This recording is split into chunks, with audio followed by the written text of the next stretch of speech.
el manejo de entrevistas.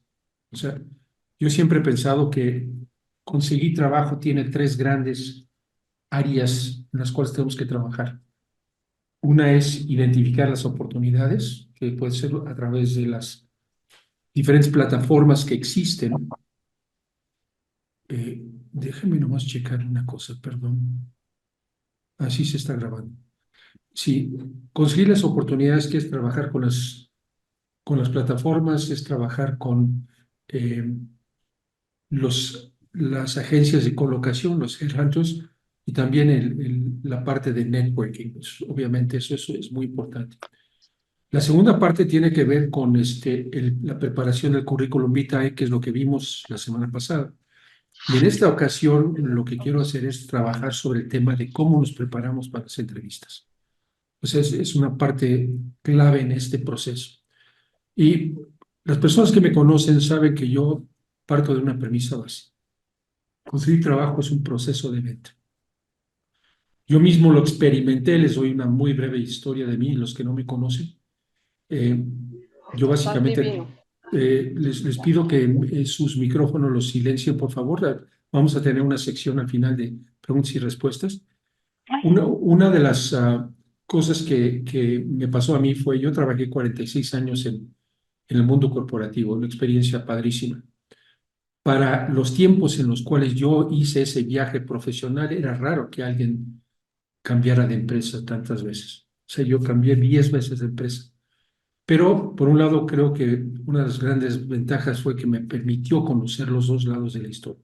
Un lado, colocarme, salir al mercado, buscar trabajo.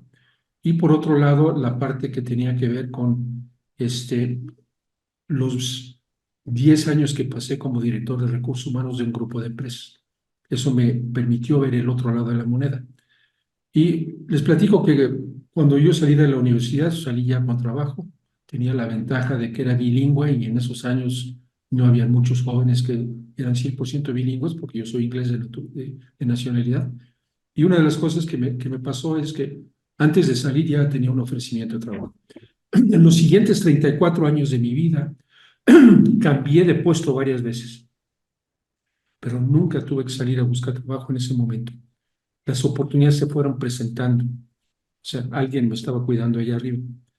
Cuando tengo 57 años de edad, imagínense, de repente me quedo sin trabajo. En ese tiempo estaba yo dirigiendo una empresa en Guadalajara, una empresa de calzado, y de la noche a la mañana los dueños de la empresa, que era un fondo de inversión, me hablan y me dicen, Michael, vamos a vender la empresa. Básicamente queremos, el fondo ha decidido que quiere invertir sus recursos en ramas más tecnológicas, no, el calzado no nos llama la atención. Entonces te agradecemos mucho, pero ayúdanos a vender la empresa. Me lo pidieron porque yo pasé 24 años en esa industria. Con gusto les coloqué la empresa, encontré una familia que la comprara, pero el resultado es que yo me quedé sin chamba. Y fue una experiencia muy difícil, ¿no? No a nivel económico, porque me compensaron bien por vender la empresa, pero sí a nivel de la presión psicológica, o sea, te empiezas a cuestionar miles de cosas, ¿no? ¿Cómo es que me metí yo en una situación de este tipo? ¿Cómo no me di cuenta? ¿Cómo no fui más previsor, etcétera, etcétera? Y fue una experiencia difícil. Contacté a mis amigos, los headhunters, hablé con Ferry, hablé con Boyd en Latin America, que habían trabajado con ellos a través de los años, y ellos me dijeron, Michael, búscale por el lado del networking. A tu edad sí puede salirte una oferta de garbanzo de a libra, pero no es probable. Es lo que hice. A los 3 meses conseguí una oportunidad, me invitan a que me integre a un grupo de empresas como director de recursos humanos. Sentían que mis habilidades interpersonales podían ser importantes para eso. Pues fue una experiencia muy padre. Lo que sí me puse el propósito desde entonces es decir, a ver, yo tengo que entender bien todo este proceso de conseguir trabajo y algún día voy a tener la oportunidad de poder apoyar a las personas. Y básicamente es por eso que lo hago hoy en día. A mí me trae una gran satisfacción trabajar con la gente, ver cómo pueden establecer estrategias, cómo pueden trabajar hacia esos logros y conseguir los trabajos en una forma bastante efectiva y con buenos resultados. Y el otro es que me permite a una persona que está de mi edad, pues mantener la cabeza funcionando, que cuando ya no eres tan joven es de las cosas que te tienen que preocupar. Bueno, regresemos. Conseguir trabajo es un proceso de venta. ¿Por qué lo digo? Porque cuando salimos, ¿qué es lo que estamos vendiendo? Estás vendiendo tus conocimientos, estás vendiendo tu experiencia, estás vendiendo tus talentos y estás vendiendo tu personalidad. Y así como tú estás vendiendo, del otro lado hay alguien que está comprando. Y en su mano izquierda tiene el perfil del puesto y en su mano derecha tiene tu currículum vitae. Y lo que está buscando es empatar una cosa con la otra. O sea, si empata bien, tus probabilidades de tener éxito son buenas. Ahora, una de las cosas que también aprendí, porque me tocó a través de los años entrenar a vendedores en diferentes etapas de mi vida, hay mucho que se puede aprender de un buen vendedor. O sea, los vendedores profesionales tienen la cualidad muy especial de que ellos comen en función a los resultados que dan. O sea, su compensación está muy ligada a los resultados. Y eso hace que tengan que afilar el lápiz, o sea, ser muy precisos en cómo llevan a cabo sus funciones. Y de las tres cosas que yo aprendí de ellos son, primero es la importancia de calificar el prospecto. Esta es tu brújula. Y en este caso, ¿a qué se refiere? ¿Qué es lo que está buscando la empresa a la cual te estás postulando? Porque si tú identificas lo que ellos están buscando, tú puedes personalizar toda tu presentación para que empate con lo que ellos están buscando. Y cuando digo toda mi presentación, me refiero desde el currículum vitae, a la forma en que contestamos preguntas en entrevistas, a la forma de que contesto la pregunta esa o esa solicitud donde me dicen, háblame de ti. Debo de hablarles de mí, pero enfocado y pensando en lo que ellos están buscando. Entonces, esa es parte del proceso. La segunda es la necesidad de prepararse a fondo. ¿Qué quiero decir? No improvises, evita improvisar. Hay personas muy buenas improvisando, pero hay muchísimas, la mayoría me incluyo, que no es nuestro fuerte. Entonces, si tú puedes saber, y esta es mi premisa, tú puedes saber el 95% de lo que te van a preguntar desde antes, prepárate, dedica tiempo. Difícil no es. Laborioso, sí, es laborioso. Eso sin duda, pero es perfectamente posible hacer. Y la tercera es aceptar que en un proceso de venta es importantísimo diferenciarte de la competencia. Te tienes que hacer notar. En las entrevistas vas a pasar por 3 o 4 diferentes personas para llegar a la oferta de trabajo. Cada una de ellas se debe de llevar una impresión diciendo, este es el candidato, tú eres el candidato que yo quiero. Para que al final, cuando se reúnen todas, en ese momento básicamente van a decir, sabes que el candidato sin duda es Juanito Perenganito. Ahora, una de las cosas que a mí me llamó mucho la atención a través de esos 10 años que estuve es que me podía acordar y hoy me puedo acordar de las historias laborales de 5 personas. En esos 10 años como director de recursos humanos tengo que haber entrevistado a cientos de personas. ¿Por qué? Me acuerdo yo que de estos casos particulares. ¿Por qué están? O sea, ¿qué me pasó? Y al principio no lo entendía, hasta que me topé con este doctor Uri Hasson, me puse a investigar. Y una de las cosas que me di cuenta es que esas 5 personas lograron relatar sus historias de tal forma que conectaron emocionalmente conmigo. O sea, fui siguiendo sus historias y empecé a encontrar paralelos de mi vida con la de ellos. Y en ese momento se me fue grabando. Y cuando por fin me encuentro a este hombre, tiene TED Talks, de esos que salen en YouTube, les recomiendo que lo vean. Uri Hasson básicamente es el director de la Escuela de Neurociencia de la Universidad de Princeton y realizó una serie de experimentos muy interesantes. Uno de ellos, que a mí siempre me ha impactado, es cómo responde el cerebro en función al tipo de mensaje que escucha. Se consiguió 2 amigos, los trepa en la máquina creo que le llaman imagen de resonancia magnética, y él está estudiando la computadora que está conectado a este aparato y les empieza a dictar información. Y una de las cosas curiosas es que cuando lo ves a través de la pantalla, el cerebro, cuando se activa, cambia de color. Y encontró cosas muy interesantes. Y una de las cosas que encontró es que estas son imágenes de él, no son mías, son de él. O sea, se las tomé prestadas para esta plática. Pero del lado izquierdo ves el cerebro que no más está estimulado en dos partecitas, y esto ocurre cuando tú le alimentas frases aisladas, cifras o fechas, el cerebro no conecta. Pero si esa misma información, fíjense, la misma información, se la retroalimentas en forma de historia, injertándole emociones, mira lo que pasa en el cerebro humano.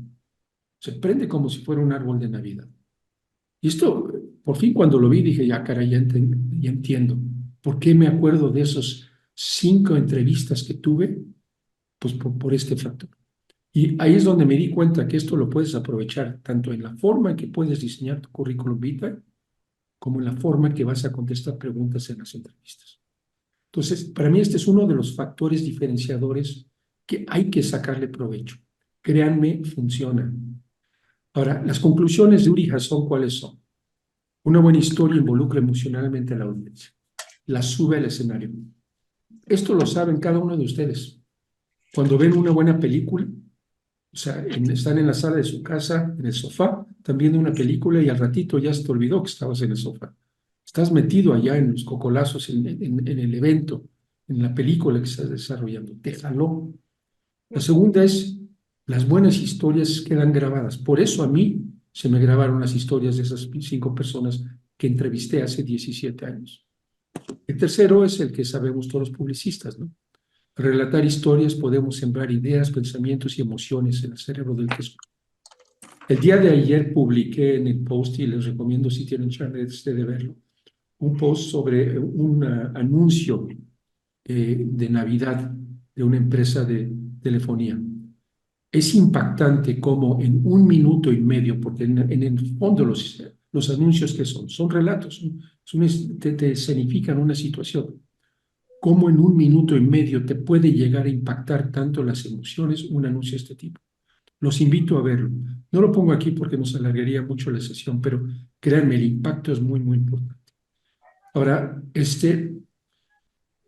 una vez que identifiqué que es importante eh, el uso de las historias, pues empecé a estudiar, saqué libros y me puse a estudiar. Y uno de los que me impactó mucho fue este libro, Let the Story Do the Work. Deja que la historia haga el trabajo. Su autora es Esther Choi y la menciono porque es muy interesante ver cómo al mero principio del libro ella explica, relata su experiencia. Ella dice que se graduó de la Universidad de Chicago, creo que era en el año 2004 más o menos, y en ese momento quería buscar trabajo. Y una de sus amistades le dijo, ¿sabes qué? En la misma universidad, en la escuela de graduados de administración, los MBAs, ellos están buscando a alguien, ¿por qué no vas? Se va, se presenta, la entrevista el director de la escuela de graduados, le dice, fíjate, estoy buscando a alguien que me ayude a retroalimentar a todos los alumnos que solicitan ingreso a nuestra escuela, pero que son rechazados. O sea, tenía una cierta capacidad, voy a usar una cifra de 100 alumnos que podían aceptar cada inicio de año y recibían solicitudes de 300, 200 quedaban fuera. Entonces, él dice, se me hace muy injusto que no les avisemos a los que estamos rechazando por qué los estamos rechazando. Perdón, les pido al que tenga el micrófono abierto, por favor lo apaga para que no haga ruidos. Gracias. Eh, y, y quiero una persona que haga ese trabajo. Ya dicen, me encanta, aceptó el trabajo. Acababan de terminar un ciclo, le entregaron todo un fajo de folders donde estaba toda la documentación de los que habían rechazado y se pone a analizarlos. Y hay gente que quedaba muy claro por qué no fueron aceptados, no tenían las calificaciones, etcétera, etcétera, etcétera. Pero había otros tantos que en un momento dado no podía ella distinguir de los que sí fueron aceptados comparados con los que no. Gracias. Se preguntó básicamente qué es lo que está pasando aquí. Y básicamente lo que se reunió con todas las personas en un momento dado que habían formado parte del panel de selección, inicialmente no pudieron darse cuenta cuál era el factor. Y después de mucho darle cuenta, ya guardaron los papeles y se empezaron a preguntar, oye, Juan, ¿por qué si lo aceptaste a la universidad y Pepe no? Y va resultando que todos los que fueron aceptados habían utilizado las técnicas de storytelling en sus procesos de aplicación. O sea, habían relatado, se habían esforzado para desarrollar sus historias. ¿Y qué es lo que va pasando? Esas historias, si son buenas, se van grabando en la mente de la gente. Y eso quiere decir que cuando tú tienes dos candidatos enfrente, y esto es perfectamente aplicable cuando estás buscando trabajo, uno te ha contado su historia y ha conectado contigo emocionalmente, siempre lo vas a preferir con el otro que es frío, que no tiene esa misma conexión que tú. Esto le impactó tanto a Esther Choi que hoy ella es una de las profesionales en Estados Unidos que asesora a las empresas en el uso de storytelling. Pero su ejemplo es paralelo a lo que pasa en el proceso de reclutamiento y selección cuando buscamos a personas. Las entrevistas son sesiones de preguntas y respuestas. El gran reto es qué voy a decir, cómo lo voy a decir y cuándo lo voy a decir. Ahora, repito, es muy importante que la respuesta a las preguntas de entrevista estén diseñadas para vender tus atributos ante los ojos de los reclutadores y al mismo tiempo enfocadas a demostrar que tú cumples al 100% con los requisitos del puesto. Por eso pongo el compass, o sea, ¿cómo se llama? La brújula. Eso es lo que te guía, cómo vas a contestar, cómo vas a preparar tus respuestas, cómo las vas a manejar. Ahora, ¿cuál es el objetivo? Metámonos en los zapatos del reclutador, porque cuando estamos buscando trabajo es muy fácil criticarlos. La realidad de las cosas es que su chamba no es fácil y es conveniente entender qué es lo que ellos hacen y cómo lo hacen. Ellos se tienen que asegurar que la persona que van a contratar primero es capaz de hacer el trabajo y para esto se requieren competencias duras y competencias blandas, pero también una vez que ya verificaron que técnicamente puede hacer el trabajo, se tiene que verificar que la persona se pueda integrar al equipo. Es lo que los norteamericanos llaman fit. Es como tratar de meter un perno redondo en un agujero cuadrado. No cabe. Y esto hay muchos ejemplos. A mí me tocó uno en la maquiladora hace años, cuando estaba entrevistando, mi gerente de producción consigue un buen trabajo, me pide que lo apoye, por supuesto que lo apoyé, le hicieron un ofrecimiento y tuve que contratar a alguien nuevo.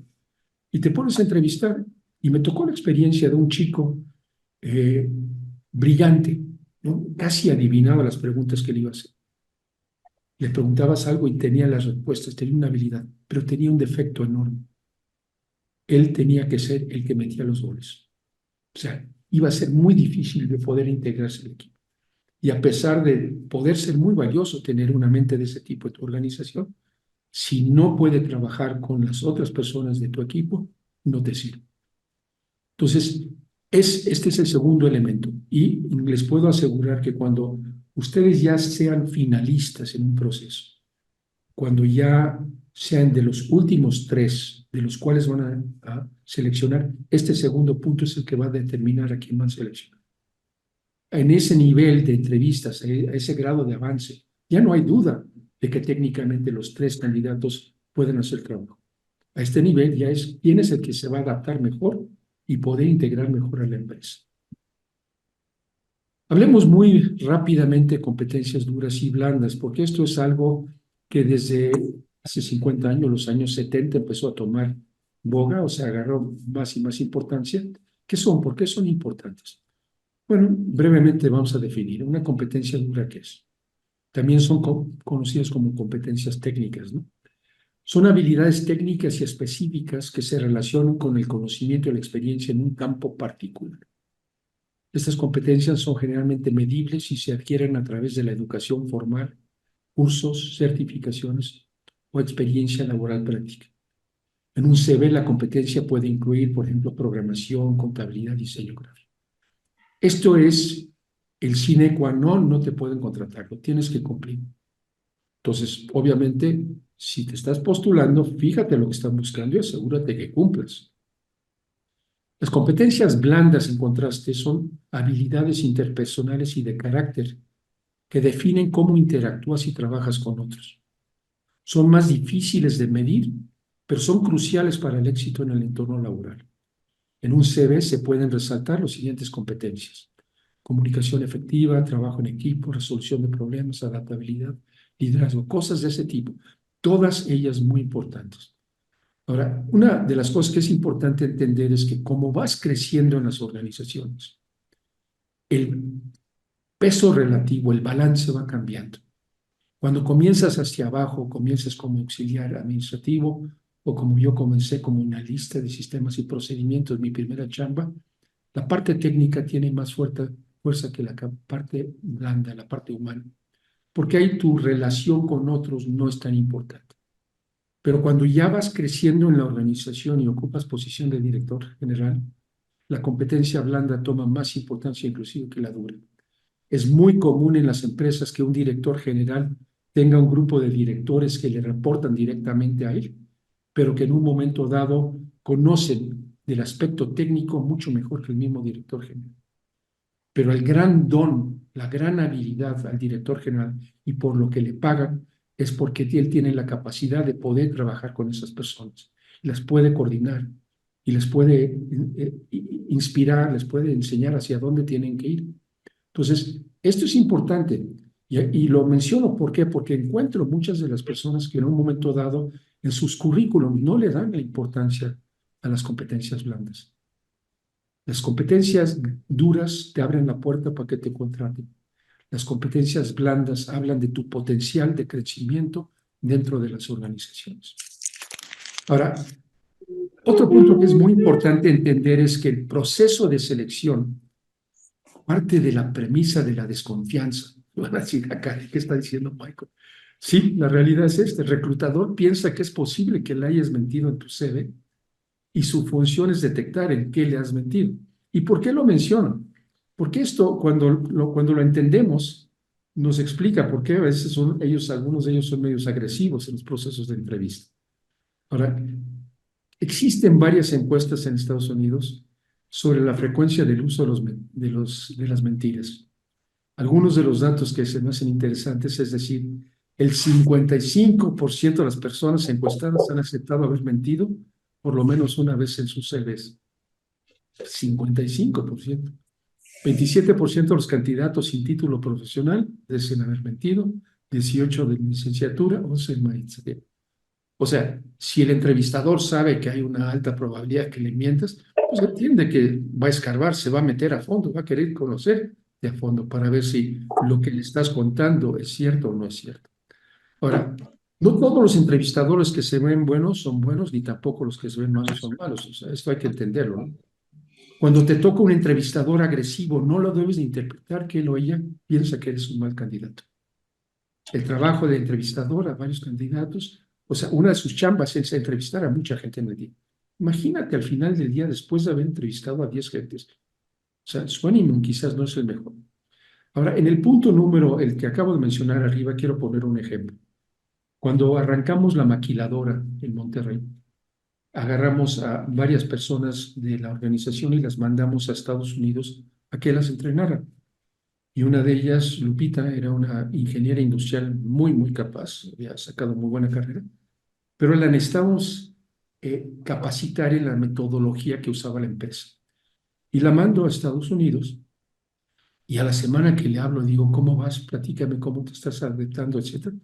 Y me dice, ¿sabe qué, ingeniero? El director de recursos humanos le caigo mal, porque, hijo, realmente me trata muy mal.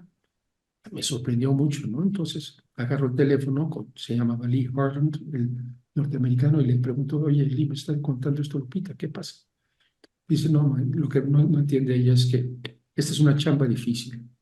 Ella se ve que es una niña muy educada, muy bien preparada, pero va a estar en el piso de la fábrica. Y allá no se va a andar topando con gente amable, educada. Y yo le meto presión porque lo que quiero estar seguro es que vaya a aguantar el proceso. No tiene sentido que le invirtamos 2 meses de capacitación, que ella pierda el tiempo si a la hora de la hora no va a poder con la chamba. Ya lo entendí. Se lo expliqué a Lupita y Lupita dijo, "Ay, ya comprendió. Se cambió todo su panorama. Pero hay que estar consciente que ellos también tienen su historia que contar, los reclutadores me refiero. Ahora, hay un otro factor que quiero mencionar, porque hay muy pocas personas hablan del que le llamo yo el factor de afinidad. La afinidad que siente un entrevistador con tu persona influye fuertemente en si confía en ti y si cree en tus comentarios. Si cree en tus comentarios. Fíjense lo que estoy diciendo. ¿Le caes bien? Influye. ¿Le caes mal? Influye. Cuando al inicio de una entrevista te dicen, platícame de ti, en esencia lo que te están diciendo, fíjense muy bien lo que voy a decir, platícame algo de ti que me recuerde a mí. En otras palabras, esto es normal, lo hacemos inconscientemente y hay mucha documentación. Una de ellas es, yo les recomiendo que lean este libro, La influencia de la psicología de las persuasiones, de Robert Cialdini. No solo nos caen mejor las personas que se parecen a nosotros, sino que también es más probable que nos dejemos influir más por sus ideas y por sus argumentos. A ese nivel, él identifica 6 o 7 factores, pero este es uno de ellos. ¿Qué tan bien te identificas ¿Cuánto con me una cobras? persona? Tengo paquetes. El segundo, disculpen nuevamente, por favor, hay alguien que tiene el micrófono abierto. ¿Pero qué? ¿Cuál es la diferencia? Si podemos identificar quién es y pedirle que lo apaguen, se los voy a agradecer mucho. El paquete 1 incluye lavado de carrocería con espuma activa, aspirado interior, terrón en la carrocería, ¿qué será? A ver, vamos a, yo voy a, ¿me pueden ayudar a identificar quién es? Es José Monroy. Jorge Monroy. José Monroy. José, Ya, a una ver. disculpa, ya lo pagué. Ah, perfecto, muy bien, muchas gracias.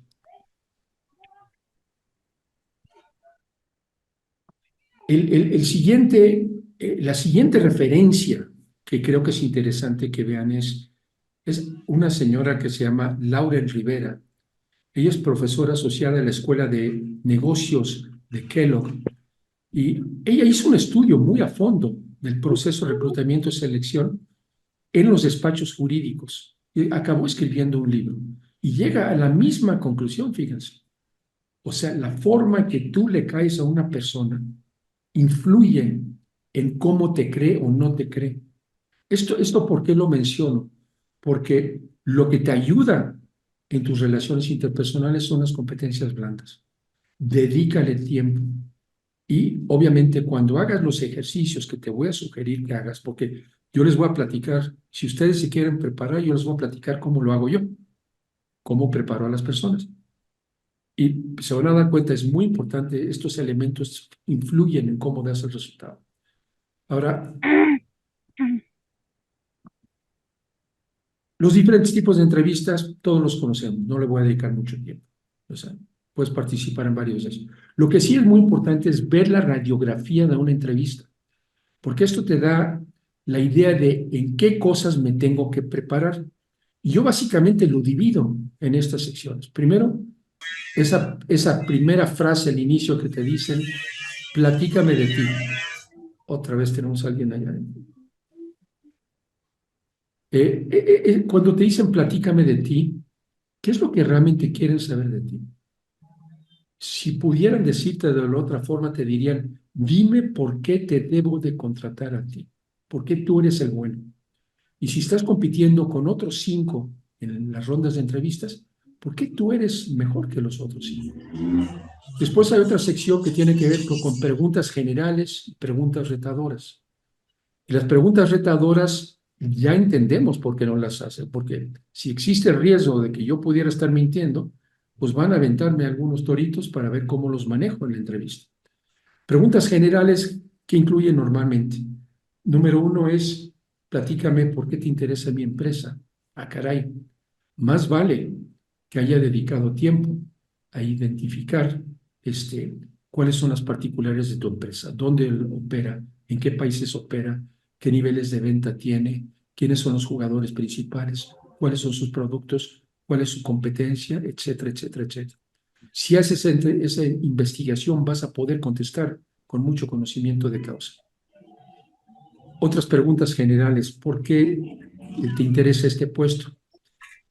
Platícame cuáles son tus fortalezas. Y de ahí te meten también en esa pregunta retadora. Platícame de tus debilidades. A ver, por favor, vamos. Yo lo voy a, si me lo identifican, yo lo pongo Es en mute. Isela Morales. Isela Morales.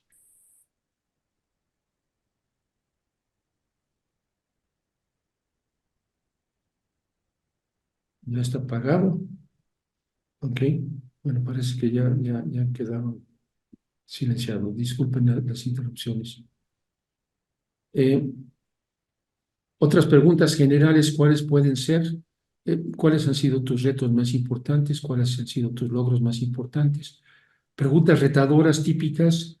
Platícame alguna situación donde las cosas no salieron como planeaste, donde te comprometiste a cumplir con un objetivo y no lo lograste. ¿Cómo lo manejaste? Y cosas de ese tipo. Las preguntas generales y retadoras, mi sugerencia es trabajen con listas de preguntas. Yo proveo listas de preguntas, te doy sugerencias de respuestas, lo que te digo es personalízalas.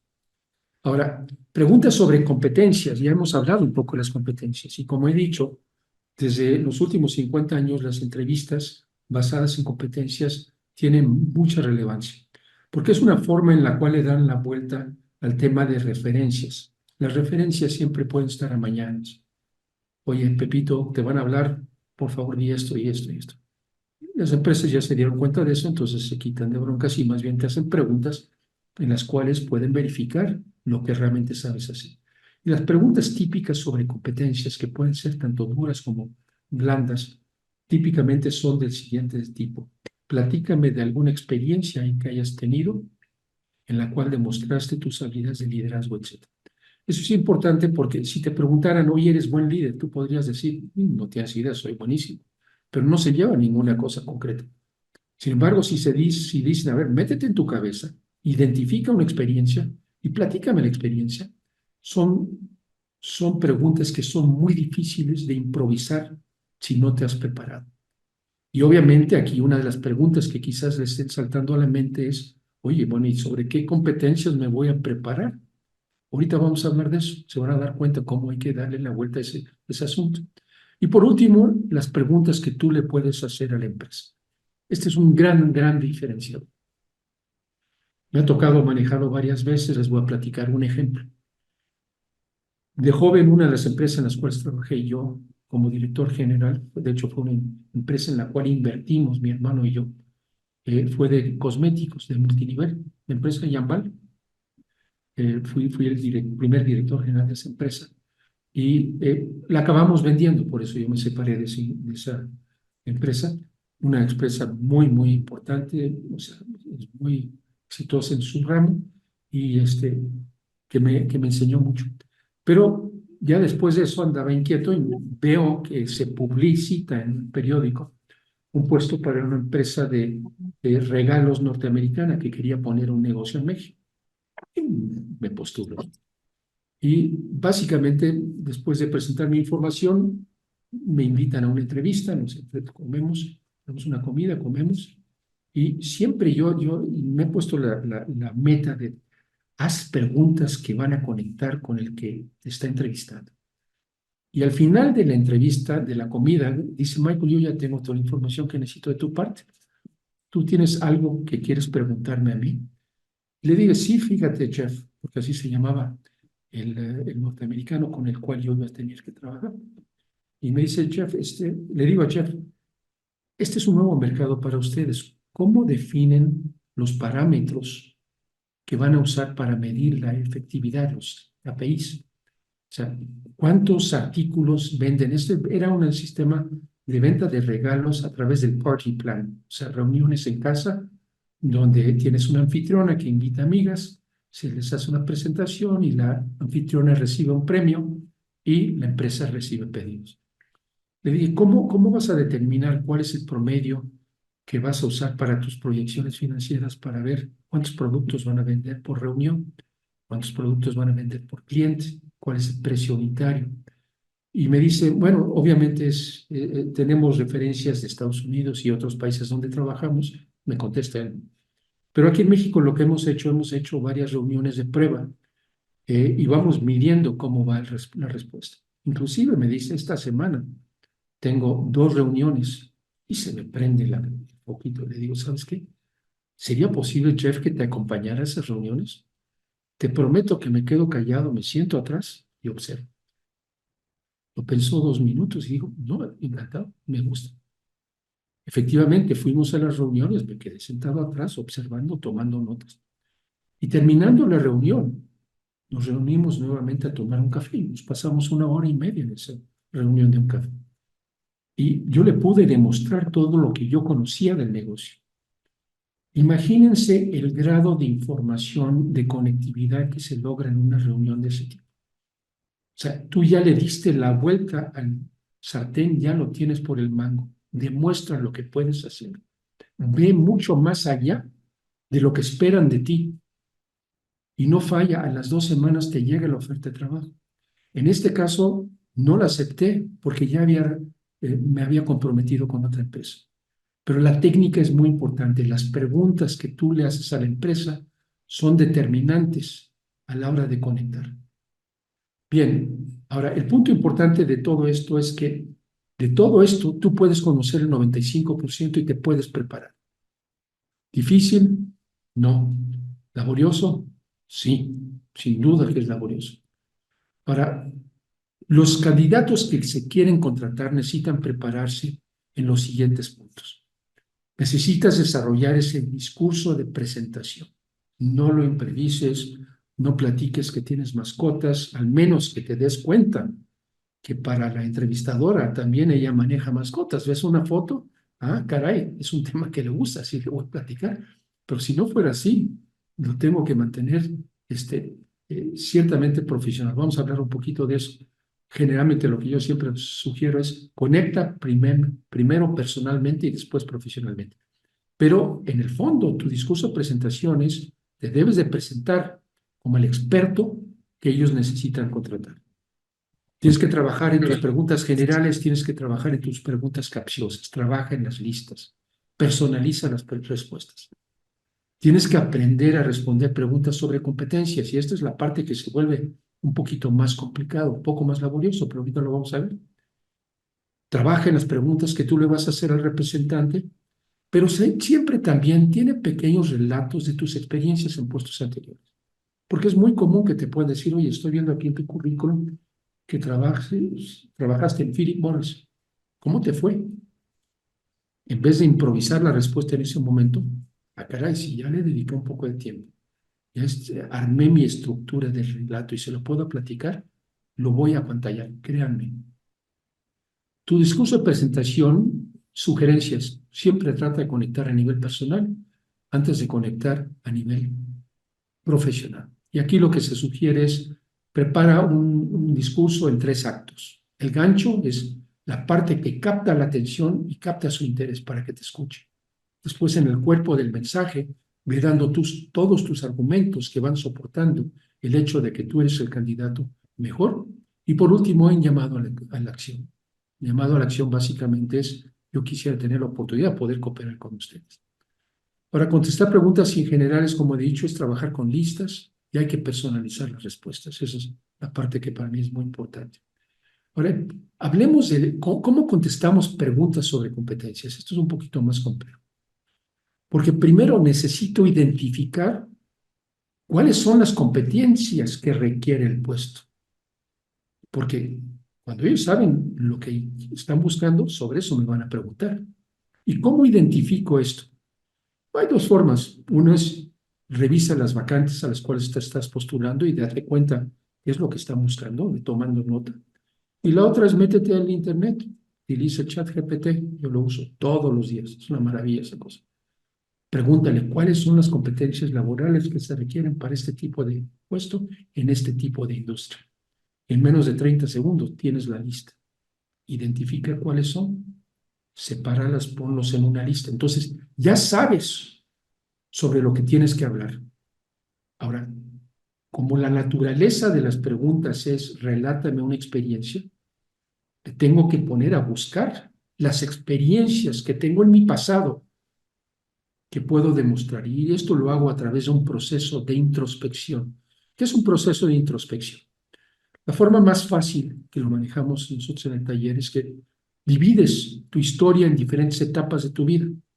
Yo me voy hasta antes de la universidad, años antes de la universidad. Después en la universidad, después en trabajo 1, trabajo 2, trabajo 3.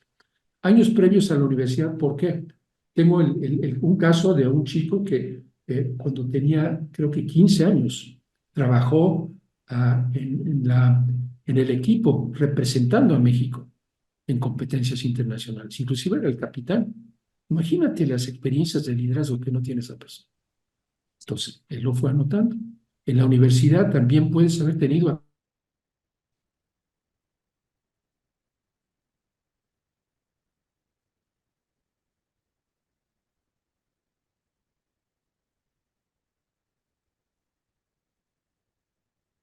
porque era bilingüe y cuando estaba en TEC experiencia, padrísimo.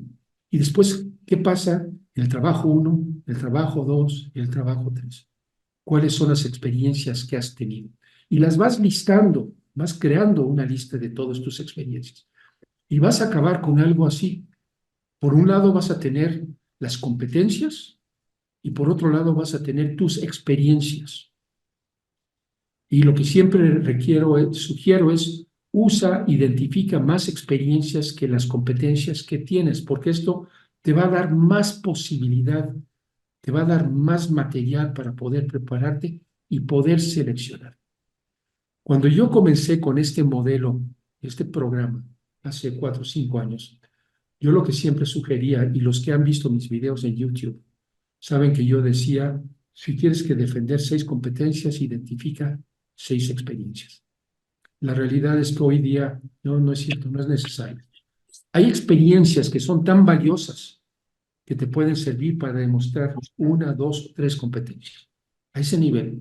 Entonces, lo que hacemos es, usamos una matriz, armamos una matriz donde le asignamos puntuaje y donde analizamos las experiencias a través de los lentes de cada una de las competencias. Y vas asignando puntos. Si tu experiencia comparado con una de las competencias es muy relevante, le pones 10 puntos. Si no, le pones 5 o le pones 1. Y a la hora de la hora vas a empezar a darte cuenta cuáles son tus experiencias más importantes. Lo que acabas haciendo es sumas hacia abajo. Creo que en uno de los videos, creo que es el video 17 que está en YouTube, explico perfectamente cómo uso eso. Pero van hacia abajo y se van a dar cuenta, caray, en este ejemplo, la experiencia 4, 55 puntos. Pero fíjense que esta experiencia me permite demostrar la competencia de liderazgo, de pensamiento crítico, de orientación a resultados y de carácter, en el sentido de la fuerza de poder tomar decisiones. Y después tengo otra. Y una de las cosas que he aprendido en estos 5 años, como hemos hecho esto ya muchas veces con muchas personas, lo que acabamos haciendo es identificando 3 experiencias más un logro o máximo 4 experiencias más un logro. Y con eso puedes demostrar cualquiera de las competencias que tienes que defender. ¿Por qué menos? Porque te permite perfeccionar tu técnica de relatar tus experiencias. ¿Y cómo se relatan las experiencias? Todos ustedes han escuchado. Hay una estructura que se llama STAR. Tiene 2 ventajas muy importantes. Uno es, te facilita estructurar tu relato, porque te lo divide en partecitas que son fáciles de encontrar. Pero por otro lado, es una estructura que es fácilmente comprensible por la persona que te está escuchando. Entonces hablas de la situación, después hablas de la tarea, después hablas de las acciones y hablas de los resultados. Y cuando lo haces así, la armas con bastante sencillez. Sí hay sugerencias importantes. Primero, prepara los textos de cada uno por aparte, porque eso te facilita la etapa de edición. Generalmente vas a acabar editando tus historias, les vas haciendo ajustes. Entonces escribe el texto para cada uno y no pases al que sigue hasta que termine. Segundo, no divagas, ¿no? Esto es muy fácil, Iván. Me pongo a hablar de cosas que en ese momento los tengo yo en mi mente, pero que realmente no le interesa conocer al que está del otro lado. Entonces hay que saber hacer eso. Y una de las cosas que siempre hacemos, por ejemplo, en el taller, y yo les sugiero a ustedes cuando hagan un relato por su cuenta, pásenlo a través de 4 filtros. ¿Cuáles son esos filtros? Primero, asegúrate que estás usando lenguaje sencillo. En tus relatos es muy fácil caer en usar lenguaje técnico. Y eso tiene la desventaja que no todo el mundo te va a entender. Segundo, tienes que encontrar el balance entre los 4 elementos, entre la S, la T, la A y la R. Lo que más quieren escuchar es la A, porque parten de la premisa que si Michael lo hizo en el pasado, Michael lo va a poder hacer en el futuro. Entonces, mi sugerencia siempre es cuando armes un relato STAR, dedícale el 50% de tu texto a las acciones y el resto repártelas entre la situación, la tarea y la responsabilidad. Tercero, es una buena historia. Tiene que mostrar un cambio, tiene que haber un antes y un después. Si no hay un antes y un después, ya no es una historia, o sea, por lo menos no va a conectar con la historia. Entonces es importantísima esa parte. Y por último, la parte que tiene que ver con carga emocional. Toda historia tiene 2 pistas. Tiene un viaje físico y tiene un viaje emocional. ¿Qué es el viaje físico?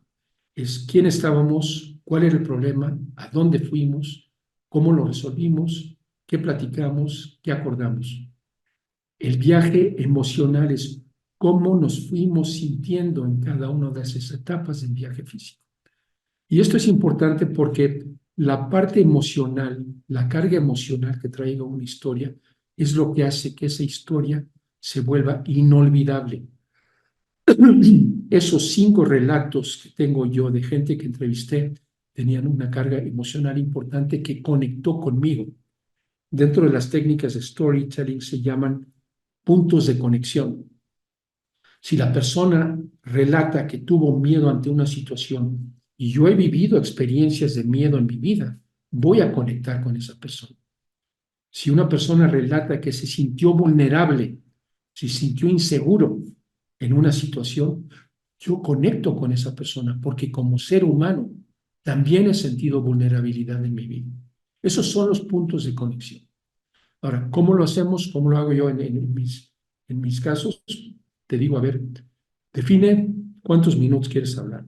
Yo te sugiero que hables 3 minutos.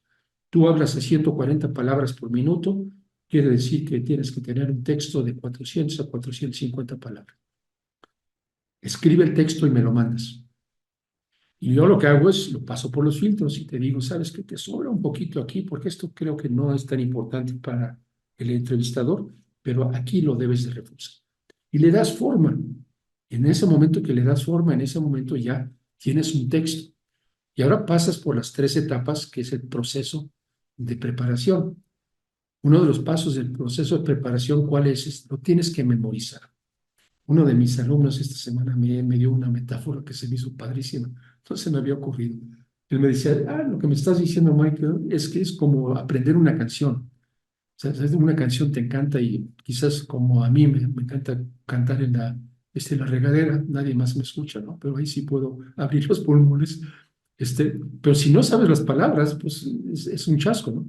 Entonces, lo primero, igual que es cuando estás dando un relato, estás dando un discurso, lo tienes que grabar en tu mente.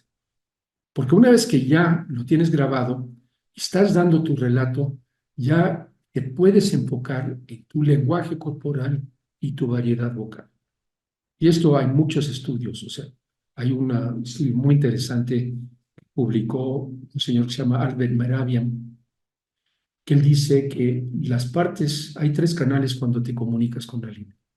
La primera son las palabras que usas, que se refiere al conjunto de palabras. La segunda es el lenguaje corporal, que son los gestos, tu postura, tu expresión facial, tu contacto visual. Dice, eso aporta un 55% al valor del mensaje. Y la tercera parte tiene que ver con la variedad vocal. Eso aporta un 38%. Un buen relato, estudiando lenguaje corporal y variedad vocal, tiene un impacto enorme. Bien, se aprende relatando historias. Graba tus historias, graba tus relatos en video. La cámara no miente. Yo cuando lo trabajo en un taller, mis alumnos lo graban, me lo mandan y analizamos. Primero nos vamos a dar cuenta si bien lo memorizó bien. Si no lo memorizó bien, se lo voy a decir, ¿sabes qué? Me doy cuenta con tus ojos que te sientes inseguro porque estás pensando en lo que tienes que decir. No lo llegaste a subir a tu mente como deberías de ver. Pero una vez que resuelves eso, te puedes enfocar y puedes decir, ¿sabes qué? Necesitas usar más tus gestos, hazlo con más naturalidad. Mira a la cámara, no mires arriba, derecho, no. Son puntos de conexión. Bien, eso es la forma que yo sugiero a todos ustedes que se preparen. ¿Cómo lo puedes hacer? Lo puedes hacer sin duda a través de irte a las mejores prácticas, que es el curso que está en YouTube. Dura 3 horas, son 25 videos, bastante actualizado. He hecho ajustes desde que lo subí hace algunos años sobre la práctica o cosas que son más importantes hoy en día o que me he dado cuenta que tienen más importancia, pero es una fuente muy valiosa y la otra es con gusto. Si alguno de ustedes quiere trabajar conmigo, lo hacemos, ¿no? O sea, hay personas que me hablan y me dicen, llévame de la mano. Encantado. ¿Cuánto tiempo se requiere para participar en un taller 1 a 1? 2 a 3 semanas. Taller Háblame de ti, propiamente en la que es entrevistas, 3 a 8 semanas. El tiempo lo determina el alumno porque tiene que hacer tareas. ¿Ok? Básicamente esa es la forma de trabajar. Entrevista inicial es en Zoom. Entonces, revisamos a fondo el CD, analizamos sus condiciones especiales de cada alumno para ver si hay algún prietito en el arroz que tenemos que defender. Entrevistas simulacros grabadas para que tú te puedas ver cómo te desempeñas en una entrevista. Los relatos los grabamos en celular y evaluamos lenguaje corporal y variedad vocal. La comunicación es a través de Zoom o Telegram. Telegram es muy efectivo. En mi caso particular, yo no vivo de esto. O sea, las personas que me conocen saben que yo soy un hombre pensionado, sin embargo, lo hago por gusto. Sí, siempre he pensado que es importante que las personas demuestren su compromiso, porque si alguien está dispuesto a pagar un servicio es porque me dice que realmente tiene interés de hacerlo. Me ha tocado gente que no, pero, o sea, a lo que voy es, yo no pongo límites. Tengo personas que he trabajado con ellos ya varios meses y son retos especiales, pero van logrando y van a conseguir resultados muy positivos. La gran mayoría sale relativamente rápido.